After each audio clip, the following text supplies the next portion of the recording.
அனைவருக்கும் வணக்கம். குறிப்பாக விஜயகாந்த் சார் அவருடைய நினைவஞ்சலியை அமைப்பாக திரண்டு செயல்படுத்துகின்ற நடிகர் சங்க நிர்வாகிகளுக்கும் உறுப்பினர்களுக்கும் எங்களுடைய மனமார்ந்த இதயம் கணிந்த நன்றியை தெரிவித்துக் கொள்கிறோம். சாதாரணமாக செல்வமணியாக இருந்த என்ன, திரைப்படக் கல்லூரியில் மாணவனாக இருந்த என்ன, இன்றைக்கி உலகம் முழுக்க ஆர்கே செல்வமணிங்கிற பேரில் அறிய வைத்த ஒரு மாபெரும் மனிதர் விஜயகாந்த் சார். அவரை பற்றி சொல்லணும்னு நிறைய சொல்லிகிட்டே இருக்கலாம். 3 நிமிஷத்தை பேசி சொல்லியிருக்காங்க. அவர் நடிகர் சங்கத்துக்கு மரியாதை ஏற்படுத்தியிருந்தவர். நடிகர் சங்கம் முன்னாடி எப்படி இருந்ததுன்னு நான் டைரக்டராக இருக்கும்போது எனக்கு தெரியும். 90s நான் டைரக்டராக இருக்கும்போது நடிகர் சங்கத்தில் என்ன மாதிரியாக இருந்தாங்க. அதுக்கப்புறம் நடிகர் சங்கத்துக்கு விஜயகாந்த் சார் தலைவர் ஆன பிறகு, கேப்டன் தலைவர் ஆன பிறகு நடிகர் சங்கத்துக்கு சமுதாயத்தில் எவ்வளோ பெரிய ஒரு மரியாதை ஏற்படுத்தி தந்தவர். தனக்கு மட்டும் மரியாதை ஏற்படுத்தி தந்தவர் இல்லை, நடிகர் சங்கத்துக்கும் மரியாதை ஏற்படுத்தி தந்தவர் விஜயகாந்த். தனக்கு அதாவது ஒரு மனிதன் சமூகத்துக்கு பயன்படலைன்னா அவர் மனிதனே இல்லை. அதுபோல் ஒரு அமைப்பு அந்த சமுதாயத்துக்கு பயன்படலைன்னா அது எந்த விதமான பயனிருந்தும் பிரயோஜனம் இல்லை.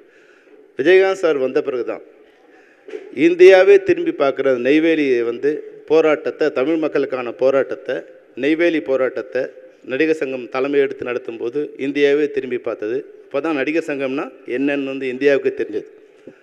அதுபோல் ராமேஸ்வரம் போராட்டத்தை நடத்தும்போது நடிகர் சங்கம் உலகம் முழுக்க போய் நடிகர் சங்கத்தை நிலைநிறுத்தியவர் விஜயகாந்த் சார்.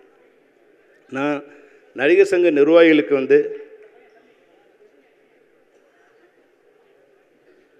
நடிகர் சங்க நிர்வாகிகளுக்கு ஒரு சிறிய விண்ணப்பத்தை வைக்கிற, உறுப்பினர்களுக்கும் விண்ணப்பத்தை வைக்க விரும்புகிறேன்.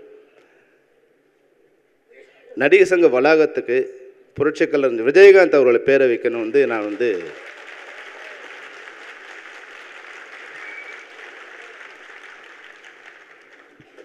ஏன்னா நடிகர் சங்கம் இன்னைக்கு இந்த இவ்வளவு மரியாதையாக தலை நிமிர்ந்து நிற்குதுன்னா, அது புகழ் உச்சத்தை தொட்டதுன்னா அது விஜயகாந்த் சாரால் தான், கேப்டனால தான் இருக்கும். அதுக்கு பேர் வைக்கலாமா வானாமான்னு விவாதம் பண்ணுறதே நான் அவமானப்படுத்துகிற மாதிரி ஒரு விஷயமா நான் நினைக்கிறேன். எந்த விவாதமும் இல்லாமல் நிர்வாகிகள் அப்படி உறுப்பினர்கள் வேணான்னு சொன்னால் அந்த பதவியே வேணான்னு போயிடணும்னு நான் நினைக்கிறேன். நடிகர் சங்கத்துக்கு நாங்கள் விஜயகாந்த் சார் பேரை தான் வைப்போம் அப்படின்னு தான் சொல்லணுமே தவிர நாங்கள் உறுப்பினர்களை கேட்டு வைப்போம். நான் அதிகமாக பேசுகிறதா இருந்தால் நாசரோ விஷாலோ என்னை மன்னிக்கணும். நான் என்னோடய உணர்வை சொல்கிறேன். ஏன்னா இதை விட இன்றைக்கி தமிழக முதல்வர் 2 முறை தமிழக முதல்வர் 2 முறை பார்த்து போனதால் விஜயகாந்த் சாருக்கு பேர் இல்லை, முதல்வருக்கு பெரிய பேர். அப்பா 2 முறை சிஎம் விஜயகாந்த் சாரை பார்த்தாரு, முதல்வர் அதனால் பெயர் அணிஞ்சார். இன்றைக்கி பெரிய பரிச்சயம் இல்லைன்னா கூட தமிழக மேடைகளில் பிரதமர் கூட விஜயகாந்த் சார் பேர் கேப்டன் சொல்ல வேண்டிய அவசியத்தை விஜயகாந்த் சாரோட மரணம் ஏற்படுத்தியிருக்கு. அதுபோல் விஜயகாந்த் சார் பேர் வைக்கிறதால, கேப்டனோட பேரை வைக்கிறதால நடிகர் சங்க வளாகம் தான் புகழ் பெருமை தவிர விஜயகாந்த் சாருக்கு எந்த பேரும் அதனால் வந்துட போகிறதில்லை. அதனால் தயவு செய்து நாம் புகழஞ்சி செலுத்துவதாக இருந்தால், நடிகர் சங்கம் தன்னுடைய நன்றி கடனை திரும்ப செலுத்துவதாக இருந்தால், நான் விஜயகாந்த் சார் போய் கேட்டேன், எப்படிப்பட்ட மனிதர் விஜயகாந்த் ஒரே வார்த்தையில் சொன்னேன். அந்த எந்த புகழையுமே தான் எடுத்துக்க விரும்பலை. அவர்கிட்ட போய் நான் கேட்டேன், ஏன்னா நான் D40 நடத்தும்போது எங்களுக்குள்ள பிரச்சனை பில்டிங் எப்படி வாங்குறது அப்படிங்கும்போது நான் விஜயகாந்த் சார்கிட்ட போய் கேட்டேன், சார் பணம் எப்படி பண்ணீங்க, எப்படிலாம் அந்த கடையெல்லாம் அடைச்சிங்கன்னு. அப்போ அதெல்லாம் எனக்கு தெரியாதுப்பா, அதெல்லாம் பணம்லாம் கொண்டு கொடுத்தேன், சரத்குமார் கொடுத்தான், நீ போய் சரத்குமார் கேளுப்பா, அதான் அவர் தான் கொஞ்சம் பேசி அதெல்லாம் செட் பண்ணார், எனக்கு விஷயம்லாம் தெரியாதுன்னார். அதாவது அந்த புகழை கூட தான் எடுத்துக்கணும்னு நினைக்க தெரியாத ஒரு உண்மையான மனுஷன் யார். அதுபோல் உலகத்தில் இல்லை, இந்தியாவில், உலகத்தை பற்றி எனக்கு அவ்வளோவா தெரியாது, இந்தியாவில் எந்த தலைவனும் பொது சொத்தை எடுக்காத தலைவன் இல்லை. எவ்வளோ பெரிய மகாத்மா காந்தி கூட பொதுவான ஒரு இடத்துல பொதிச்சாங்க, ஆனால் தன்னுடைய இடத்துல சமாதி அடைஞ்ச ஒரே தலைவர் விஜயகாந்த் சார் தான். அதுக்காக கூட அவர் ஒரு இடத்துல போய் பொது இடத்துல அவர் அடக்கமாகல, தான் விலை கொடுத்து வாங்கிய இடத்துலையே தன் சமாதி அடைஞ்சு. எவ்வளோ பெரிய மனுஷன் பாருங்கள். ஒரு பைசா கூட இருந்த வரைக்கும் தன்னுடைய சொத்தை கொடுத்தாரு, பணத்தை கொடுத்தாரு.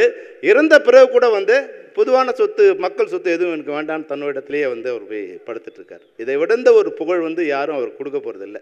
அதனால் வந்து நடிகர் சங்க நிர்வாகிகளுக்கு மீண்டும் என்னுடைய தாழ்மையான விண்ணப்பம், அந்த கட்டடத்துக்கு அவரோட பேரை வைக்கணும். இந்த மேடையில் அறிவித்தா சால சிறந்ததாக இருக்கும். இல்லை நீங்கள் பொதுக்குழு அறிவிச்சிருந்தாலும் அது உங்கள் விருப்பம், நீங்கள் அறிவிக்க வேண்டும் என்பதுதான். அதுபோல் எனக்கு வந்து ஒரு பெரிய வருத்தம் என்னென்னா, நான் வந்து விஜயகாந்த் சாருக்காக ஒரு புத்தகம் எழுதிட்டுருக்கேன். ஒரு அது சின்ன முடிஞ்சிடும். அவரோட பிறந்த நாளுக்கு அதை அந்த புத்தகத்தை ரிலீஸ் பண்ணணும்னு நினச்சி அதுக்காக நிறைய எல்லாருமே அது ஒரு டாக்குமெண்டேஷனுங்கிறதால அதை என்னால் முடிக்க முடியலை. எழுதிட்டே இருந்தேன். அதுக்காக போய் வந்து அவங்க மனைவி கூட நான் பிரேமலதா அக்கா கூட போய் பார்த்து சந்தித்தேன். அவங்ககிட்ட பேசினேன். சார் இது அம்மா இது மாதிரி நான் ஒரு புத்தகம் எழுதுகிறேன், நீங்கள் உதவி பண்ணுன்னு. அவங்க கொஞ்சம் வருத்தப்பட்டாங்க. சார் நிறைய பேர் வந்து தவறாக வந்து அவரை பற்றி சொல்லிகிட்டே இருக்காங்க, தவறான கருத்துக்களை பதிவு பண்ணுறாங்க. அதனால் நான் வந்து அது பெருசாக நான் எடுத்துக்கல தம்பி அப்படின்னாங்க. நான் சொன்னேன், இல்லைம்மா நான் இது மாதிரி நான் யார் யார்கிட்டலாம் அதுக்கான விஷயங்களை கலெக்ட் பண்ணேன், இதையெல்லாம் அவங்கள்ட்ட கொடுத்து சொல்லும்போது அவங்க அப்புறமா வந்து காம்ப்ரமைஸ் ஆகிட்டு, இல்லை நானும் ஹெல்ப் பண்ணுறேன், அந்த புத்தகத்தை நீங்கள் இருந்து பண்ணி கொடுங்க அப்படின்னு சொன்னாங்க. மிகப்பெரிய வருத்தம் என்னென்னா, அவர் வாழ்ந்த காலத்திலேயே அவர் உயிரோடு இருக்கும்போதே அந்த புத்தகத்தை எழுதி அவருக்கு வந்து கொடுக்கணும்னு நான் நினச்சேன். ஆனால் அது நடக்க முடியாமல் போயிடுச்சு. நாங்கள் கடைசியாக வந்து நாங்கள் இயக்குநர்கள் ஒரு 5 பேர் வந்து அவர் நினைவோடு இருக்கும்போது நாங்கள் பார்த்தோம். நானும் விக்ரம் சார், உதயகுமார், பேரரசுலாம் பார்த்தோம். பார்த்துட்டும்போது அவர் என் கைகளை புலன் விசாரணையில் வந்து எப்படி என் கைகளை பிடிச்சாரோ, அதாவது வந்து புலன் விசாரணை ஷூட்டிங் நடந்துகிட்டு இருக்கும்போது கோயம்புத்தூரில் ஷூட்டிங் நடந்துகிட்ருக்கு. அப்போது பொருட்காட்சியில் ஷூட்டிங் பண்ணுறோம். க்ரௌட் வந்து கண்ட்ரோல் பண்ண முடியாமல் வந்து க்ரௌட் உள்ளே நுழைஞ்சிட்டாங்க. அப்போ வந்து சொல்கிறாரு, இது டைரக்டர் பிடின்னு வந்து என்ன க்ரௌடில் வந்து போலீஸ் அடிக்க ஆரம்பிச்சிட்டாங்க, தெரியாமல் அடிச்சிடுவாங்கன்னு சொல்லிட்டு என்னுடைய கைகளை அவர் இருக்கும் பிடிச்சார். அதே போல் அவரை நான் கடைசியாக சந்திக்கும் போது விஜயகுமார் வந்து அந்த பாட்டை பாட ஆரம்பித்தார். அந்த வானத்தை போல் நான் பாடும்போது எல்லார் கண்களும் அப்படியே தண்ணி வருது. அவரும் கண்ணிலும் தண்ணி வந்து அவர் கைகளால் வந்து உதயகுமார் அவனோட கண்ணை துடைக்கிறார். அழுகாதங்கிற அவரால் பேச முடியல, அழாதுன்னு அப்படி வந்து கண்ணை துடைக்கிறாரு. எங்கள் 2 பேரோட கையை 2 கையில் அப்படி பிடிச்சிக்கிட்டார். அது என் மனைவிக்கு இன்னும் என் கண் முன்னாடி இருக்குது. இன்னொரு பெரிய விஷயம் என்னென்னா, 1988 டிசம்பர் 28 புலன் விசாரணை நாங்கள் பூஜை போட்டு தொடங்குற நாள். அதே டிசம்பர் 28 2023 அவர் மறையிறார். ஏதோ ஒரு வாழ்க்கையில் விஜயகாந்த் சாருக்கு எனக்கு ஒரு பிணைப்பு இருக்கிறதாவே நினைக்கிறேன். நீங்கள் விஜயகாந்த் சார் பேர் எப்போ சொன்னாலும் கேப்டன் விஜயகாந்த் சொல்லும்போது அதில் வந்து ஒரு 10% எனக்கு பேர் இருக்கா மாதிரி நான் நினச்சிருக்கேன். கேப்டனுங்கிற பேர், ஆர்கே செல்வமணிங்கிற பேர் அவர் எனக்கு கொடுத்தா மாதிரி, கேப்டன் எல்லாரும் சொல்லும்போது அதில் ஒரு கொஞ்சம் சதவீதம் எனக்கு இருக்குது. அவர் வாழ்க்கையில் ஏதோ ஒரு பங்கு எனக்கு இருக்கா மாதிரியே ஒன்று இருக்குது. அந்த மரணங்கிறது வந்து என்னை மிக மிக பாதிச்சது. என்னை மட்டும் இல்லை, இன்றைக்கி தமிழகத்தையே பாதிச்சிருக்கு. இவ்வளோ பெரிய மனுஷனுக்கு இவ்வளோ பெரிய கூட்டமாக, அவருக்கு எம்எல்ஏ இல்லை, மினிஸ்டர் இல்லை, எதிர்கட்சி தலைவர் இல்லை, வெற்றி பெற்ற ஒரு செல்வாக்கான கட்சி வந்து இதில் கூட இல்லை, வந்து சரிவான நிலையில் இருக்குது. இது மாதிரியான பல நிலையில் அவர் மரணம் தமிழ்நாட்டில் இருக்கிற மொத்த மக்களையும் வந்து திரும்பி வந்துடுச்சு. இது வரைக்கும் நான் பார்த்ததில்ல. எந்த மரணத்துக்கும் யாரும் வரலன்னா கூட வந்து யாரும் பெருசாக எடுத்துக்கல. ஆனால் இந்த மரணத்துக்கு யாராவது வரலைன்னா மக்கள் அவங்கள குற்றம் சாட்டுற அளவுக்கு மக்களோட மனநிலை வந்துடுச்சு.